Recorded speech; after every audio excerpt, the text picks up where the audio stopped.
tell you, because some of you know I have a basketball background. I scouted in the NBA, and I read Idriss's bio. He played basketball in France with a guy by the name of Tony Parker. Oh? Yeah. A long time ago. Move to the side so you don't play. Yeah, sorry. Yeah, I played with him. Actually, the story goes as I'm born in '79, he's born in '81, and actually we were playing European Championship, and he put me on the bench. He was 2 years younger, and it was unfair. It was just better. All right, so MENA 360.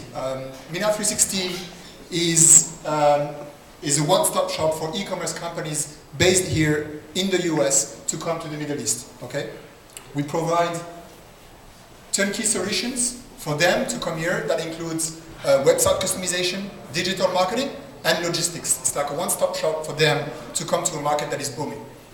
Okay, just a little bit the story. I was with BCG. I just joined the biggest flash sale in the Middle East. It's nothing compared to what you guys know here in the US, but it's still the biggest. And we were so unhappy with the delivery service that we were having at the time that we just decided to do our own. Okay, in-house. It's just the thing that is the most unscalable thing that you can think of. And basically in 6 months, our operations in 6 countries, 200 employees, and was making $3.5 million savings for the company. So then I joined MENA. I just started MENA 360 after that, just to do that. This is the main challenge for delivery in the Middle East. It's a cash and delivery driven market, a very poor customer experience. I'll get back to that. No end-to-end solutions, and no address system whatsoever. Cash on delivery. It's 80% cash on delivery as a market. You're talking about Saudi Arabia, which is the biggest market in the Gulf. This is 95% cash on delivery. So you need to be able to address it. And this is one of the reasons that you have no legacy carrier. The FedEx, the DHL don't handle cash. Okay, this is worldwide policy. Therefore, you're stuck with some companies, regional companies that have very poor customer service. And this is the thing. Right now, if you guys have been in the Middle East, this is the experience you go through if you receive any package. You receive a phone call in the evening, you receive a phone call in the morning at between 6 and 7 a.m., and then 2 phone calls by your driver to try to find your place while talking to you over the phone. This is just how it works. So we build an app so that you can share your GPS localizations. It all seems simple, it's completely integrated, but we just do the job better. Again, it's integrated from the clients, or backend, or our driver. They have an app. We use valet type service, meaning that they're just like butler, and this is what people love in the Middle East, and we do that. Again, no address system. You have to understand this is just crazy. The address is about 4 to 5 lines, just to give you an idea. So instead of this, we just decided to do with 1 click. Okay. This is where we are. So as you see, e-commerce only represents 2% of retail right now in the GCC, and if you look at the fundamentals, it should be more at about $30 billion. Okay, meaning 8 to 9%, right? As in US or more mature economies. So we're talking about enabling a $25 billion opportunity with enabling e-commerce. As you see, 40% CAGR. Last year, in the UAE, which is the most advanced market, e-commerce grew by 300%. This is it's not okay. This is what we are. We plan to reach 100 million revenues in 5 years. We started about 6 months ago, and we now serve about 30 clients, including Groupon, Carrefour, Glambox, and Etihad Airways. This is our team. What makes it a little bit unique is that the DNA of our team, we all come from e-commerce, so we understand. We're not a logistics company. We understand the problems. We ran 3 of the, we're director level or C-level in 3 out of the 4 main biggest e-commerce companies. So I was CEO of Marca VIP. Saad was marketing director of Soup.com, which is the biggest e-commerce. And George was head of sales at Groupon. What we're here for, so we raised $1.2 million funding about a year ago, and now we're looking for 2-3 million just to expand. We plan to expand rapidly across the Gulf, across the Middle East after that, and start the expansion in Northern Africa. Okay. We want to start operations in the US in the next couple of months. You're out of time. You can leave that slide up during questions. Alan, please. Yeah. So let's say, let's talk about Yandex. It's the Google of Russia, or Baidu is the Google of China. Just help me understand. What are you the for what? What are you the blank for what? So again, like we are here to help e-commerce companies from here to come. But we're trying to take a shortcut, right? I'm just saying, give me a case. Like, what's another company you're closest to, and then for the market that you're trying to. All right. So the closest competitor we have would be Borderfree, former 51. That is just, it's a solution that helps. They do about the same, right? They're helping e-commerce to go international. The problem is that the model is the same, so they take a percentage of the sales in the market that they're opening, while having all marketing capacities based in the US. Okay, so actually, what we believe the market is going after now is just to get a regional version of that model, because you don't know how to market in Saudi Arabia based out of Boston, right? I think it's just, and this is what we have some local knowledge to be able to do that the most cost efficient way to do it. I think Paul, please. A lot of your story sounds very similar to that of a gentleman who presented here a few years ago. Is a company named Corbone, is that correct? Corbone? Yeah. Yeah. Now, that was an extraordinary story, a big trajectory, and a big buyout. Yeah. Right? Partly because he described the ability to bring some of these processes. Can you talk briefly about what their business is and how you compare? I know they're not a competitor, I realize, but the story is very, very similar, and it was a fantastic success. Yeah, I mean, Corbone is a daily website, right? So they started like this. They got acquired. It was one of the biggest success story in the Middle East. They got acquired after a couple of years with a couple of $100 million in it, which is just very, very, very rare for the Middle East. But he described the same kind of logistical problems, and it was that what he was pioneering was a way to get these things to people. Exactly. What I think we do very differently is just the way we deliver. Okay, the pain point is here. It's great. Like if you've been in the Middle East, this is just so frustrating. I was living in Jordan. I don't speak Arabic, and every time I was ordering my food, it was cold before you get to my place.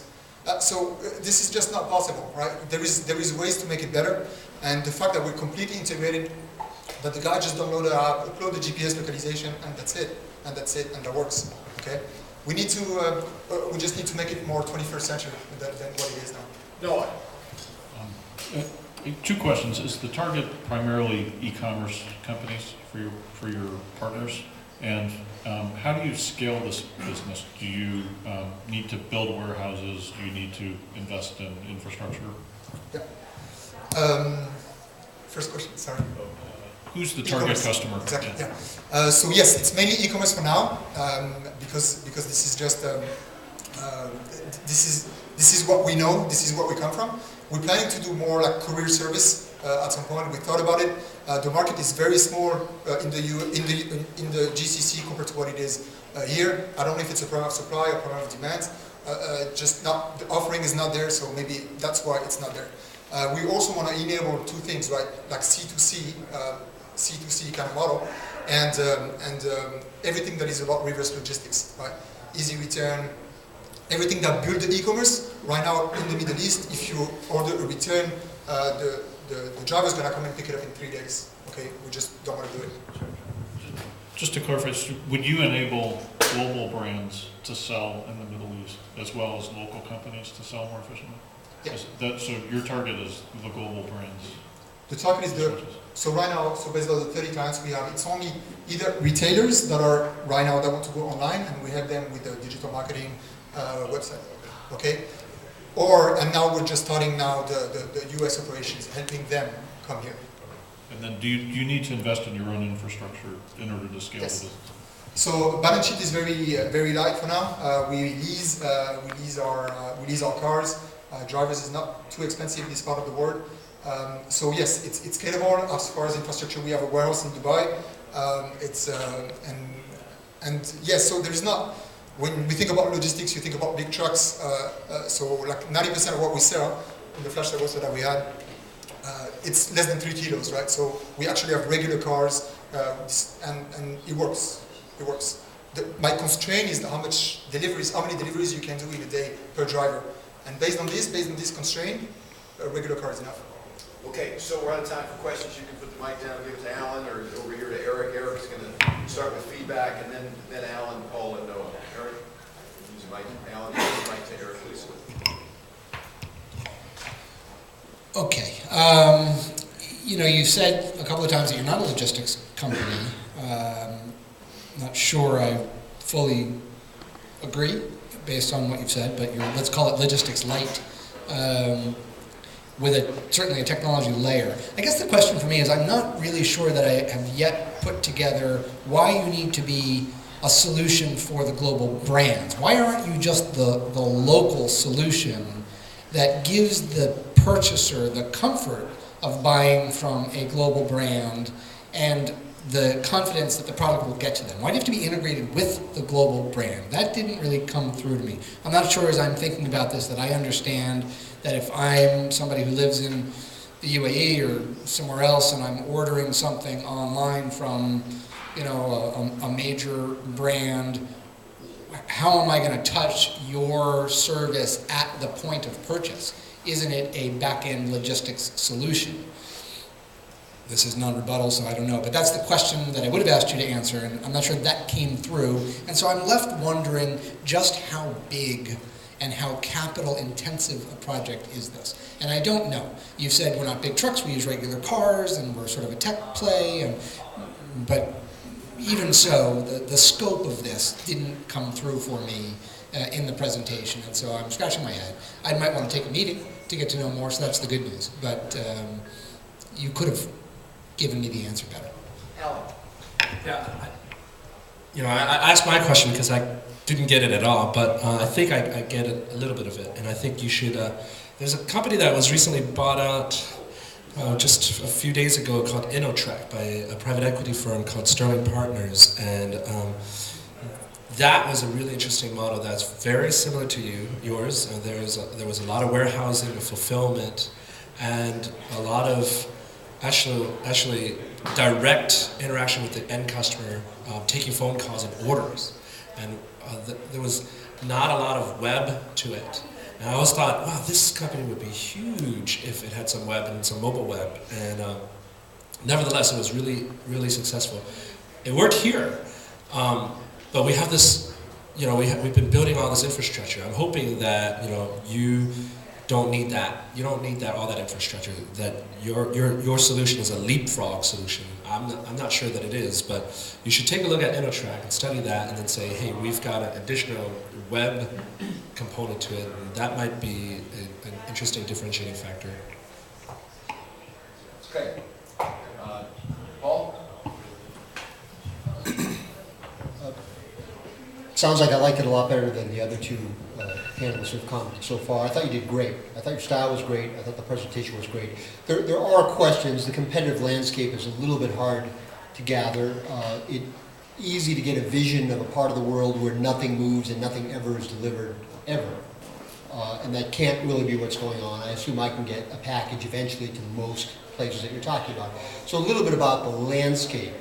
You had wonderful color surrounding the difficulties. And it comes across extremely credibly. You come from the place, you have experience that's global, you see the problem that needs to be solved, and it's easier for me to imagine, instead of these problems of you building up, somebody like Amazon coming to you and saying, we can never really get our packages delivered or get whatever, and we're doing same-day delivery in San Francisco. We need guys like you to show us how. And I can imagine your clients being less the airline and more FedEx and DHL or whatever, helping them have better on-time delivery or certain categories or figuring out the cash thing. That local expertise, that's why I brought up the Corbone example, to have a guy who came from outside the region but knew it in and out and say, here's the opportunity, and boom, it took off wonderfully. I really see that in you, and I thought you did a great job. I like it a great job. No. Yeah, I agree. You came off with excellent credibility. Speaking from your experience, the $3.5 million you saved by building your own logistics and then, going out and replicating that for others, that makes enormous sense.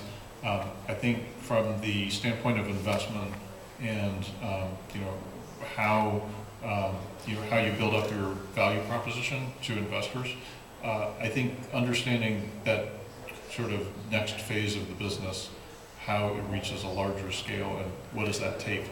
You know, I think that initial, you know, solution for a single e-commerce site, you know, clearly you were able to save a lot of money, but to really play it out across a large scale, you know, to reach tens, hundreds of millions of dollars, you need to build warehouses, you need to, you know, purchase, you know, own trucks, you know, what does that look like? You know, I think that's going to be really important to institutional investors, at least. You know, maybe not so much to angels, but it, you know, clearly you've identified a strong opportunity, and it's more about painting that picture of how it becomes a large business.